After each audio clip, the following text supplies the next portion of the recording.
Hi, my name is Lo. Welcome back to my channel. So today I am going to slightly change the moving bed. Just the pipe that is inside that draws the water towards the pond, because I'm not entirely happy with the way it's running basically. So let's have a look at what I'm doing. But before I go into the moving bed, I just wanted to give an update of the Tempest that is behind me. So anybody following my channel, you know that in this box I've got the Tempest running, and this is like a blackout basically to protect it from the sunlight, and so it doesn't get any grain. So the discussions last week were very much about the Tempest and the clay that was collected within the media.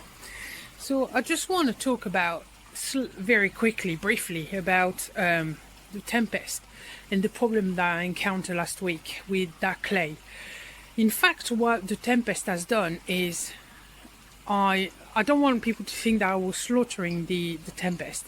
The Tempest actually has done a grand job. What the Tempest did is it did not let the clay go out. And this is what the Tempest is supposed to do, is not let the fines go through. Unfortunately for me, the Tempest, the clay got collected around the media and then started macerating. And even if I flushed the Tempest every other day, this was not enough to get it out. So that's the reason why I decided to undo the whole lot, take out the top from the Tempest, empty the media, and get rid of it, and not get rid of it, but wash it through, and then put the media back. Since then, the water has been absolutely perfectly clear. So there is definitely a problem there happening. But what the discussions were about, more creating a bypass. I've got the pump here at the bottom of the pond, and then you've got the skimmer attached there and the cage here, so there's another inlet for the water in case the level drops. At least the pump doesn't stop working and the shower doesn't stop working. So pump, the skimmer, and that cage here for another inlet, goes inside here, runs through the Tempest, and then goes here and in the shower. Okay, the discussions last week were very much like, if I decide to carry on using clay, I will need to create here like a bypass basically. So I could create a bypass here, from here to here, in case I use clay, so the clay doesn't go inside there. I could draw the water in, pull the water in, and then go directly here, cut the Tempest off, the water would go here, and therefore the shower doesn't stop working. I did draw some stuff as I was receiving comments, and that's what I always do when I receive comments. There are some such good ones, some such good ideas. I always write them down as bullet points, and then I go back to it, or I draw straight away whatever I'm thinking or whatever goes through my head, and then I think about it. But at the same time, Marek was texting back to say, do not do a bypass here, because it then voids stops the Tempest from doing his job for the shower. The whole point of putting a shower here was to have an outlet here at high level that could feed the shower. If I create a bypass, all the muck and whatever the skimmer is collecting would go straight into my shower. Now I already have a piece of floss at the top of that shower, which is already collecting a bit of green stuff, a bit of fines. I have to change it every 3 days basically. But if I create a bypass, then all the pure muck would go straight into the shower and then that would seriously damage my biological filter here. So what I have decided was that not to use clay at all. Koi Master's Advantage most probably, but on a half dose if I have to, probably like once a month, only to add minerals to the water. It is not for anything else in my views, for my pond. Okay, so this is where we are.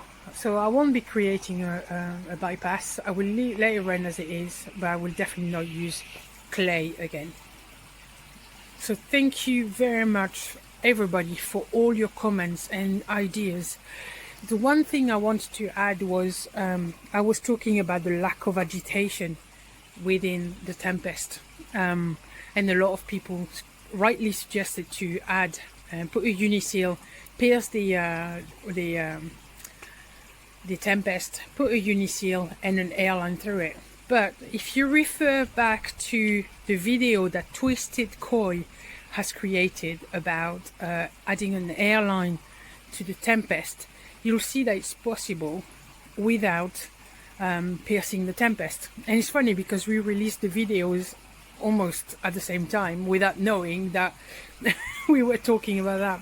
So again, we can add an air pump to the Tempest, and as Twisted Koi quite rightly said, maybe we should be doing that, you know, like once a month or something like that, or every other week, just to give you a good flush.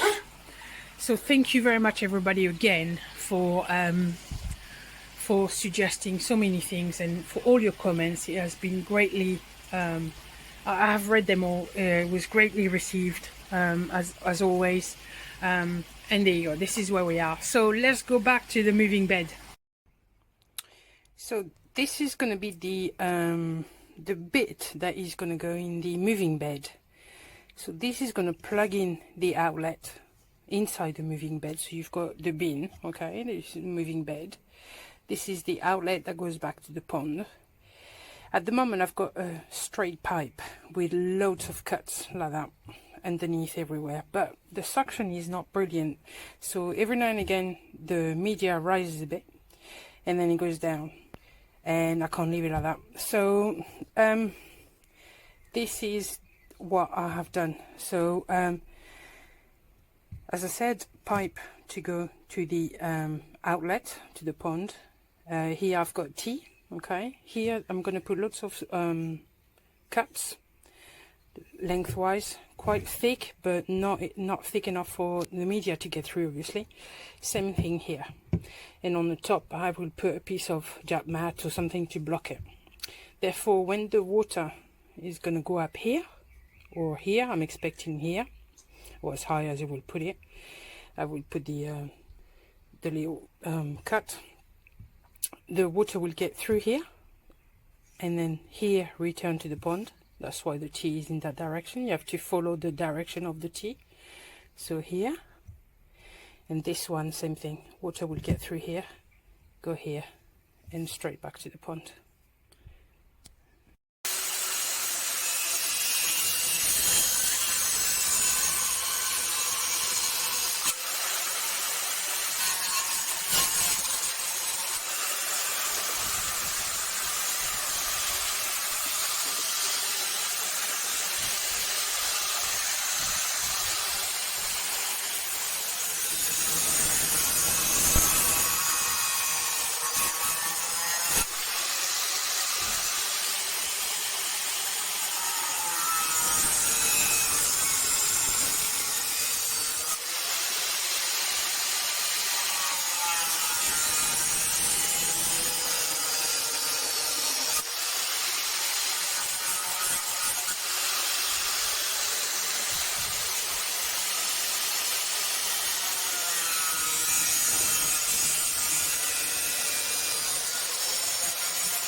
They say protect your eyes, protect your ears. Did I?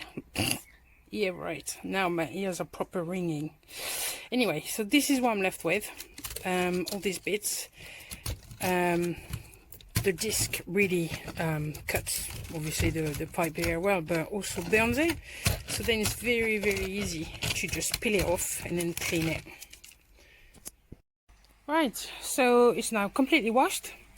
I sanded it inside as well.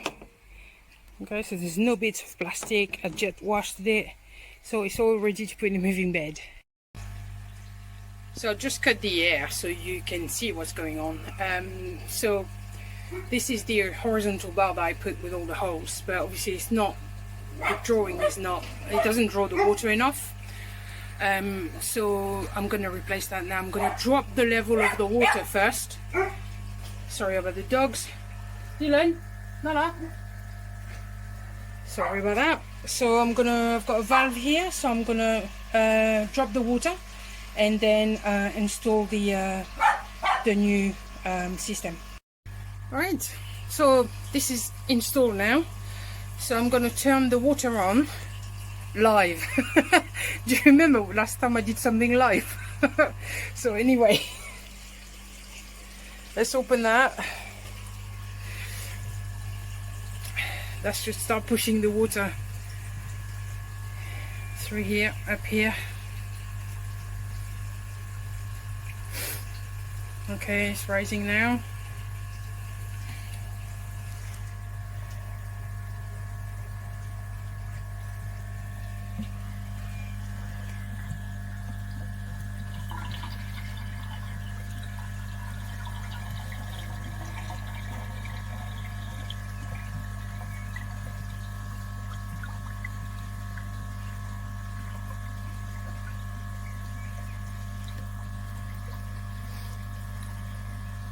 So ideally I would like the water to go no higher than here. Okay.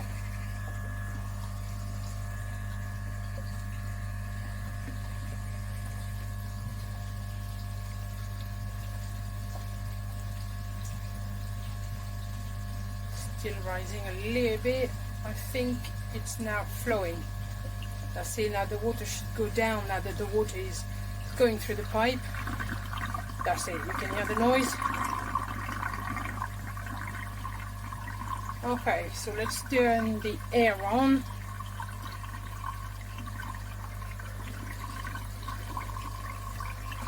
So the media is very buoyant at the moment, which is normal. Still needs to mature. I've been adding gradually the media without forcing it too much. Well, there you go, it's working. No floodings. We're Friday night, no flooding. Jeff would be pleased.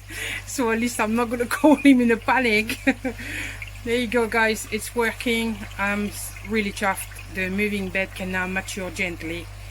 Just readjusted the air on the stones, so it's moving a little bit more.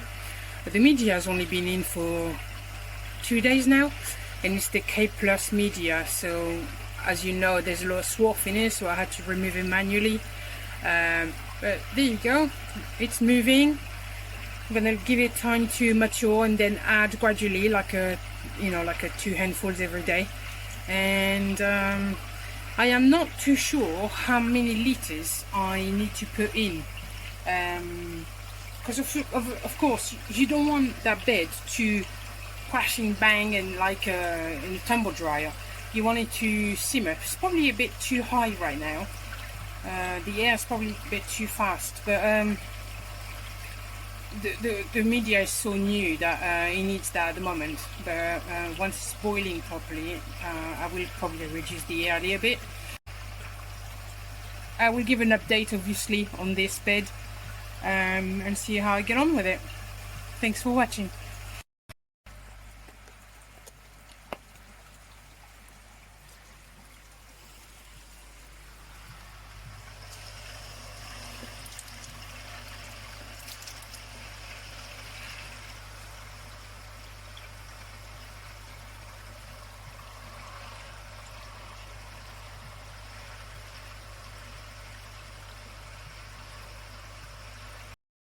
Well, as it seems like everybody's doing a sleeper day, those are my sleepers. See, Jifster, I told you I had the same one as you. You've got them in green, I've got them in yellow. Classy. They're super comfy, but they're really ridiculous. I got them for my birthday, by the way. That was a nice present from Rachel's son, who thought it was really hilarious. And there you go. That's my sleepers. Classy. But there is no way I am wearing those. So they are just there for decoration now.